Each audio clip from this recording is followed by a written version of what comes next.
Şimali Azərbaycanda 1840-60-cı illər arasındakı dövrə uyğun olan ifadələri soruşur.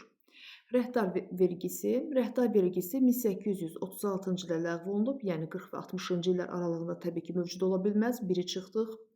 Hərbi vergi Rusiya tərəfindən alınmağa başladı 1887-ci ildən sonra, yəni bu da doğru cavab deyil. 2-ni də çıxdıq. Qafqaz canişinliyi yaranması haqqında qərar 1844-də yaranıb və 83-cü ilə kimi birinci dövrdə mövcud olub. 3-ü götürürük, düzgündür. Qəza məktəblərinin yaranması haqqında qərar 1829-cu ildə verilib. 30-cu ildən etibarən qəza məktəbləri fəaliyyətə başlayıb və təbii ki, qəzaların olduğu dövrlərdə də fəaliyyət davam edir. 4 də düzgündür. Müəllimlər seminariyası Azərbaycanda yaradılmış ilk müəllim seminariyası İrəvanda 1881-ci ildə yaradılıbdır. Bu cavab təbii ki, doğru deyil. Cavabımız 3 və 4 düzgündür.